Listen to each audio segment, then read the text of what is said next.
So when I first watched the Xenoblade Chronicles 3 trailer, there was a couple things that were referencing Xenoblade Chronicles 1 that I caught on to, but I only just recently finished Xenoblade Chronicles 2, and the amount of context, the amount of references to both games is absolutely mind-blowing. So I want to talk about that here in this video, not because it's new information necessarily, I know people have talked about it, but because I want to talk about it and from a particular spin. Now, you may have heard some of these things, you may have heard it all, maybe you've heard none of it, but the fact of the matter is I am extremely hyped for Xenoblade Chronicles 3, and I want to talk about why exactly that is, beyond the fact that the game looks amazing as of right now. But I want to talk about specific plot points that I think is going to be pretty interesting indeed. So obviously there's going to be some mild spoilers regarding Xenoblade Chronicles 1 and 2. I'm going to try not to give away too much on the massive side of things, just in case some of you guys like me are trying to finish those games before Xenoblade Chronicles 3 comes out, but do keep in mind there's going to be some, fairly chunky spoilers to some extent. I'm just not going to spoil the entire plot point of both games. Not entirely, but somewhat. So if you guys are still here and you're ready to jump into this, let's go ahead and quickly talk about this. Now, again, this is not going to be super in-depth or anything like that, but I want to just hit a few different points really quick. Now, before we get into everything, I think we should start off by looking at a couple different descriptions for Xenoblade Chronicles 3. So if I throw this up on screen, this one is from GameStop, and you can see one specific portion that says, explore a fantastical world that connects both the futures of both Xenoblade Chronicles 1 and 2. So again, this is something that's known knowledge. So if you never played the first game, and the second game, you probably should for the best experience for 3, but you don't have to. It's not going to be something that's, you're not going to be able to enjoy the third game, by itself. You will, but there's going to be a lot of elements that are going to be missing if you haven't played through 1 and 2 and you don't know what's going on in those stories, because again, the two worlds are basically clashing. It's connecting both games. From my understanding, both games 1 and 2 happen simultaneously, but in different worlds, and then 3 is bringing all that together in a future setting. Now, interestingly enough, if we actually look at a couple different descriptions, if we look at the Amazon one, it also says at the very end, as you learn how this game connects to the larger Xenoblade Chronicles story. So again, there's a larger story going on here. It's kind of like if you ever played Kingdom Hearts, I guess you could say, right? You can play any Kingdom Hearts by themselves, but obviously if you want the full entire picture, the whole entire story of what's going on, you should play all the other games, right? Kind of similar with what's going on here. You don't necessarily have to play Xenoblade 1 and 2 to enjoy 3, but you probably should. Let's be real, you probably should, because it'll give you a much better experience. But hey, if you don't want to, that's completely up to you as well.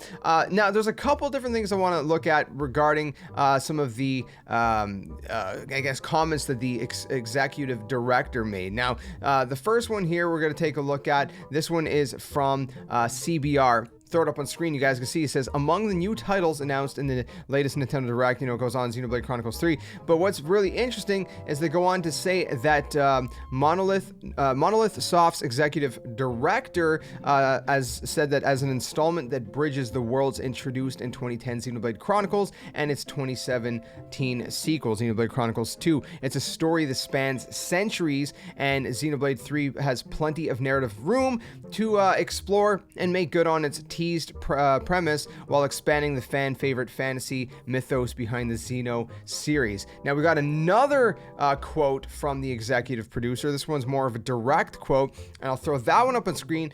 He goes on to say that the key visuals features a broken great sword of Mechonis and the body of the Uraean, if I'm pronouncing that right, Titan.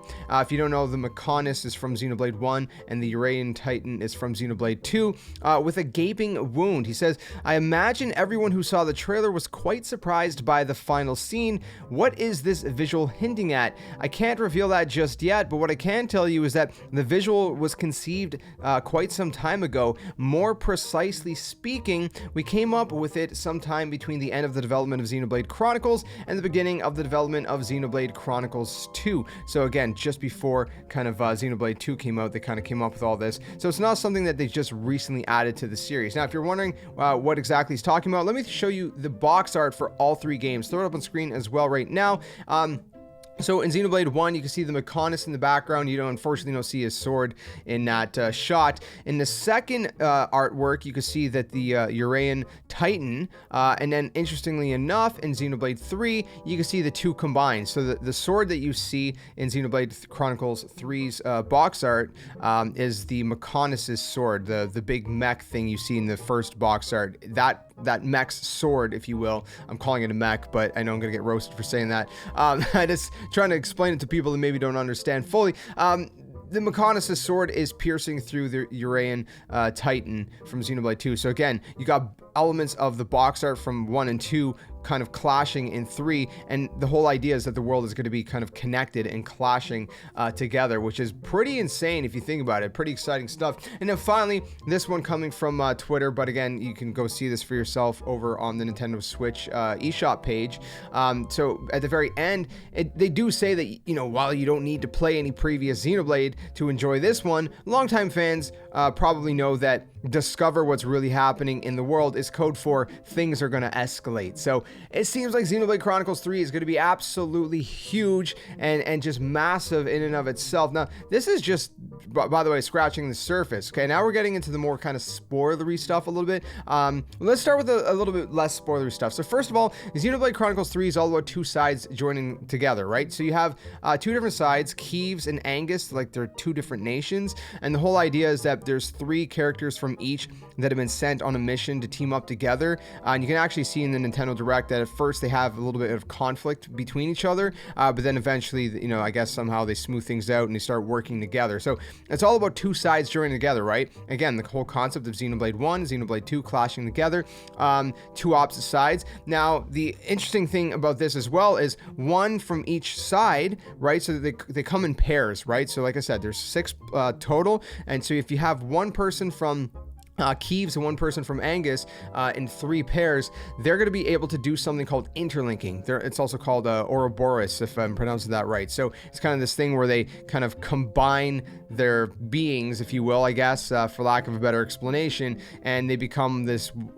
kind of bigger, more powerful being. Again, I'm not really explaining that well, but the point is the whole idea of, you know, two sides connecting, right? Now, this one's a little bit kind of more spoilery, but at the end of Xenoblade Chronicles 1 and at the end of Xenoblade Chronicles 2, we have a couple different things that are shown at the end of both games that, well, at the end of Xenoblade 1, we see kind of more of in Xenoblade 2. And at the end of Xenoblade 2, I'm not going to completely spoil exactly what it is. I'm going to try to avoid as much as I can, but there's one part at the end of it where basically you can see that there's a character that has 2 sides to them. Let me just put it that way. They have 2 sides to them, and one other side is in another realm, another world, universe, whatever you want to call it. And that other side is pretty much confirmed in Xenoblade 2 through certain means that are spoilery. Again, I'm trying to avoid it, and for those of you guys still want to finish it, that it is Xenoblade 1. So this person seems to have half of their body in Xenoblade 1 and half of their body in Xenoblade 2. Again, it's a pretty chunky spoiler, but I'm trying to also avoid completely spoiling it for anyone who hasn't played it. If you've played it, you already know what I'm talking about, so I don't really need to explain it anyways.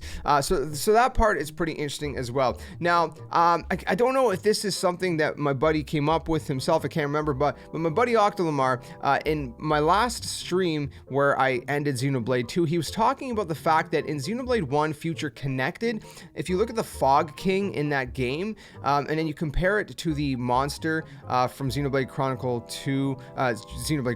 2's Moritha, if I'm pronouncing it right, kind of that, you know, that world underneath the Cloud Sea, if you will, they kind of resemble each other a little bit. It looks like there's a similarity between the two, and again, there's a whole thing of like a portal being opened up between the two worlds that is talked about in Xeno 2. So again, there's a lot going on here, which is very interesting. That you know, you can see just other connections, even if it's subtleties and things like that, and whatnot. Now, there's 2 more huge things that I want to focus on. Okay, so the first one is that, and this is the one thing that I caught on the first time I watched the trailer, but it's the fact that that there's two leaders to both nations, okay? You know what? I'll just throw up this kind of helpful little thing up on screen. This is an English translated graph that was originally posted in the Japanese Xenoblade Chronicles 3. And what you could see in this graph is basically how the nations are split up, right? So on the left side, you can see that the Kiev's queen is very reminiscent of Melia from Xenoblade Chronicles 1. If you take a look at basically the hair, for example, right, how the hair curls and just overall, fans are convinced without a shadow of a doubt that this is Melia. Like, there's not even a question of a shadow of a doubt. Everybody's pretty much convinced 100% that this is Melia, which was one of the main characters in Xenoblade Chronicles 1. Now, interestingly enough, if you look at the Angus Queen, this one is pretty much 100% Nia from Xenoblade Chronicles 2. Now, if you actually take a listen to her voice in Xenoblade Chronicles 2, and if you compare it to her voice in the trailer for Xenoblade Chronicles 3, it's obviously acted differently, but you can tell it's the same voice actress as well, 100%. Furthermore, you can actually see that she has the core crystal in her chest in the same spot. It looks the same. Obviously, her overall kind of aesthetic, it looks very similar, right? It looks like Nia, just kind of in different attire, if you will. She has the pink and blue core crystal, right? And whatnot. So very similar, exact kind of same thing as Nia from Xenoblade Chronicles 2. Again, if you compare the two, this one is probably even more convincing in my opinion than Melia, and I think Melia is just like 100% sure, like there's not even a shadow of a doubt in my mind and a lot of people's minds. So if you compare the two, again, we seem to have both Xenoblade Chronicles 1, which is you know, Melia leading one nation, and then from Xenoblade Chronicles 2 we have, of course, Nia, who is leading another nation, which is very interesting. How did they come to be here in the first place? I'm not sure. What's really interesting, I just want to say very, very quickly, is that for some reason, I don't know if there's any connection here, I just wanted to throw this in as a little tidbit. Nia also, there's this new character in Xenoblade Chronicles 3 called Mayo, right? Who's going to be one of the characters we're going to play as from the Angus side. Now, Mayo looks very similar, reminiscent to Nia in some way. I'm wondering if there's some kind of relation there. Obviously, seems to be the same kind of I don't know what to really call it, I guess, creature, character, kind of, you know, with the cat ears and whatnot.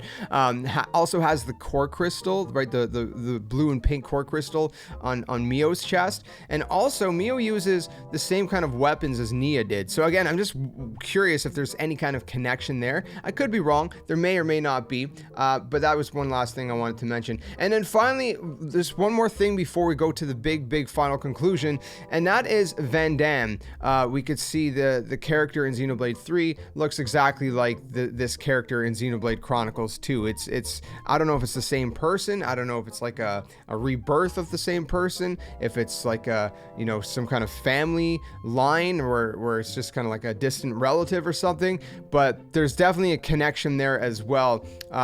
So I don't know, we're gonna obviously see more. This person seems to be neutral for some reason. They're not kind of part of any kind of you know, organization or group in Xenoblade 3, so it'll be interesting to see more about that character as well. So this has been a lengthy video. I want to leave it at this one last thing, which I think is absolutely massive, and that is the key art that we just got for Xenoblade Chronicles 3's expansion pass, which is absolutely insane. So if you take a look at it, I'll throw it up on screen right now, and you're gonna see that it's pretty interesting for one specific reason, and I think a lot of fans caught on to this, but in case you didn't, I'll break it down. So you can see in the artwork that there's 3 swords, right? You can see there's 3 swords. Now the middle sword is Noah's sword. Noah is the new character from Xenoblade Chronicles 3. So that's Noah's sword. If you look at the left sword, that is without a doubt the version, anyways, from the future connected expansion from the Xenoblade Chronicles Definitive Edition of the Monado, right? Shulk's sword. So again, there's that Xenoblade Chronicles 1 kind of, you know, nod. And on the right side, it's again without a doubt, and you can see it in the middle, even the core crystal in the middle of it. This is without a shadow of a doubt, this is Rex's blade. right? This is Rex's Aegis Blade. Without a shadow of a doubt, it's the same core crystal shape from Pyra and Mithra. The sword is the same sword. Like, it's just the same. So we can see that Xenoblade Chronicles 1 and 2 and 3, all the weapons from all three are here in the expansion pass. Now, interestingly enough, we're going to be getting 2 new heroes they've already announced, which could obviously, new heroes are basically like a 7th party member. You can't play as them, but they fight alongside you, and you can use some of their classes and weapons and things like that. So there's going to be interesting tidbits there, but it seems to be hinting that we're going to get Shulk and we're going to get Rex. Maybe, you know, most likely as the 2 new heroes that they announced. And there's also going to be challenge battles and new story scenarios, things like that. So in some way, some elements of this expansion pass is definitely going to directly connect to Xenoblade Chronicles 1 and Xenoblade Chronicles 2, which is really exciting stuff. So just a few little tidbits to show you guys, if you know, maybe you knew some of this, maybe you didn't, how Xenoblade Chronicles 1 and 2 are connecting with Xenoblade Chronicles 3. So again, you don't necessarily have to play the first 2 games to enjoy 3, but if you do play the first 2 games, you're gonna get a much fuller and bigger and more epic experience, because you're gonna see how everything is coming together, and you're gonna see kind of the bigger story, if you will. So keep that in mind. Let me know what you think about it all in the comments below. Did I just repeat everything you knew? Did you learn anything new? Did I say anything stupid? Whatever it is, let me know in the comments, and be sure to drop it a like if you enjoyed this one. Subscribe for more, because we're going to be playing through Xenoblade 3 when it drops later in July, and I'm still trying to get through Torna DLC from Xeno 2 before that happens. So if you want to tune into those, feel free, stick around for more, share it with your friends, all that good stuff, and I'll see you guys soon in another one. Stay safe, stay well, and until then, game on, and thanks for watching.